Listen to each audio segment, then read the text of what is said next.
Hello, je suis Steve Mikuja et bienvenue sur ma chaîne YouTube où je vous apprends à réaliser des recettes simples mais savoureuses.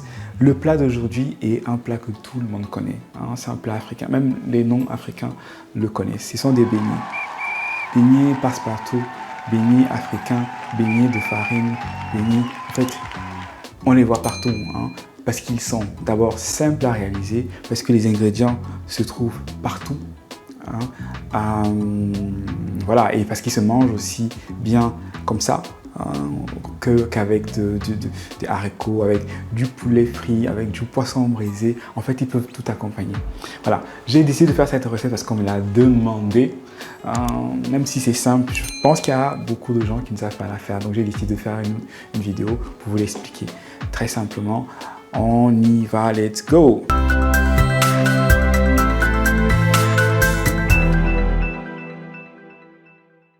Comme toujours, avant de commencer, je vais vous supplier de vous abonner à la chaîne parce que je me suis rendu compte que beaucoup de personnes viennent regarder mais ne s'abonnent pas. Comment vous encourager alors, mon équipe et moi, à continuer à faire ce travail? C'est en s'abonnant, c'est en commentant, c'est en partageant, c'est en activant la cloche de notification. C'est ainsi que nous, on voit que ce qu'on fait est important pour vous. Donc, avant de continuer la vidéo, please, allez d'abord vous abonner. Ensuite, revenez sur la recette. Bon, les ingrédients de nos beignets africains, beignets de farine. Beignets, il y a tellement de noms. Au Nigeria, ils disent pof pof. Le fombo, je crois. Il y a tellement de noms. Les ingrédients sont simples à faire. La farine de blé.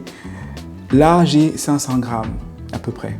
500 grammes de farine de blé. De l'eau tiède. Pas d'eau chaude, s'il vous plaît, pas d'eau chaude, pas d'eau froide. On veut de l'eau qui soit tiède. Imaginez, moi pour ça, pour vous indiquer la température, parce que imaginez la température que vous utilisez pour vous laver. Elle n'est pas trop chaude, elle n'est pas trop froide. Donc, bon, à moins c'est ce que vous aimez vous laver avec l'eau froide. En tout cas, l'eau tiède. C'est ce dont on a besoin. Du sucre, à peu près 100 grammes de sucre, un peu d'huile de tournesol. J'ai appris qu'avec de l'huile d'olive aussi ça marche, juste une cuillère, c'est une astuce. C'est facultatif l'huile, c'est pas obligatoire. De la levure boulangère que j'aime, mais vous pouvez utiliser de la levure, les levures fraîches pardon, vous pouvez utiliser la levure en poudre, ça marche aussi. Donc je mettrai aussi un peu de sel, juste une petite pincée de sel pour apporter un petit goût salé. Voilà, donc pour la préparation, on commence par... En fait, on n'a pas beaucoup d'ingrédients, on les mélange tous. Je mets donc la farine, le sucre. Donc, je vais l'équivalent d'une cuillerée d'huile, juste un peu. Une pincée de sel et l'eau.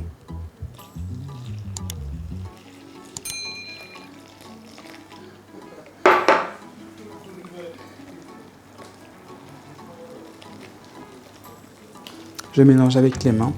Alors, vous pouvez mettre des gants si vous n'aimez pas mélanger. Mais moi, comme vous le savez déjà, je le dis tout le temps, j'aime mélanger avec les mains.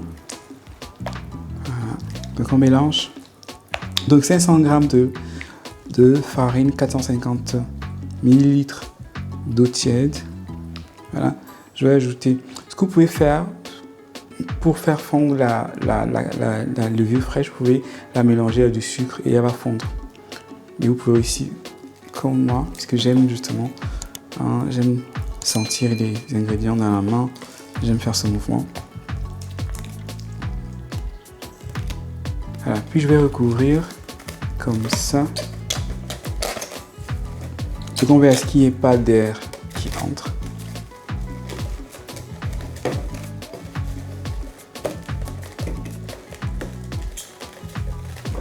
Et si vous voulez faire un peu plus, donc, à partir des quantités de base que je vous ai données, vous pouvez faire la multiplication. Donc, si vous voulez faire 1 kg, vous utiliserez 900 grammes, 900 ml d'eau.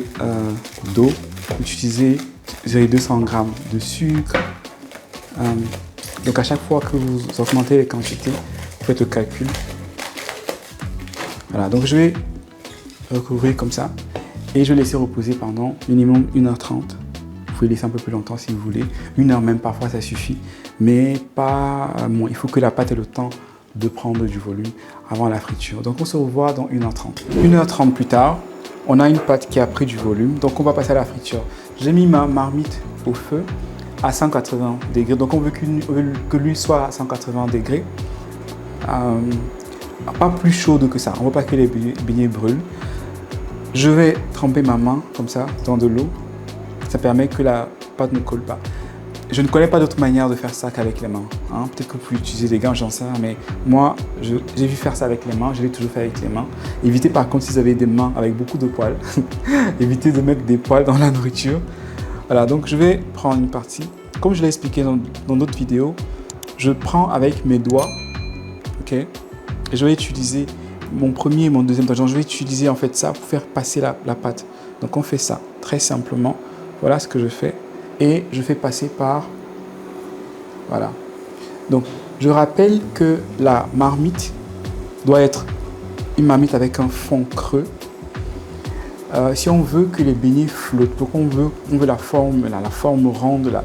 Si la marmite, si vous utilisez une poêle par exemple qui est plate, les beignets ne pourront pas flotter dans l'huile, ne pourront pas avoir cette forme ronde. Là, ils vont aller au fond, ils vont s'aplatir. Donc on veut... Ou alors si vous avez une grande friteuse, voilà, ça marche aussi. Je vais directement mettre dans l'huile. Vous voyez que dès que je mets les beignets, ils vont au fond et ils remontent. Et on a la forme ronde là. Voilà. Je pouvais les faire plus gros que ça. Moi, je les aime pas très gros. J'aime quand ils fondent en bouche. Voilà. Et l'huile est à la bonne température parce que vous voyez que ça cuit tout lentement. Si vous avez une huile qui est trop chaude, ils vont brûler dès que je les jette dans l'huile.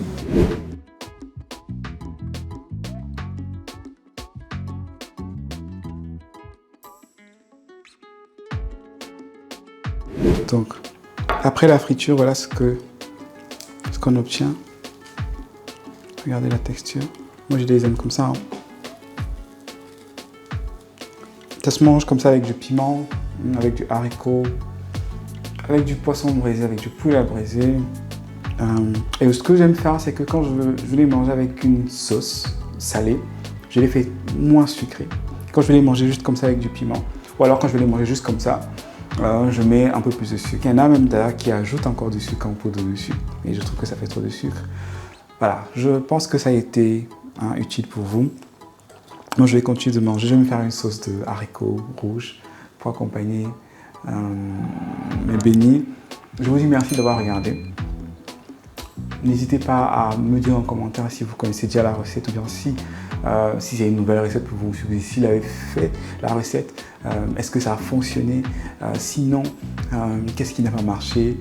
N'hésitez pas à me le dire en commentaire. Et puis moi je vais voir ce qu'il faut améliorer chez vous, qu'est-ce qui n'a pas fonctionné. Abonnez-vous, commentez, likez, partagez, activez la cloche de notification. Je vous dis merci, je vous dis à bientôt pour une nouvelle recette. Bye!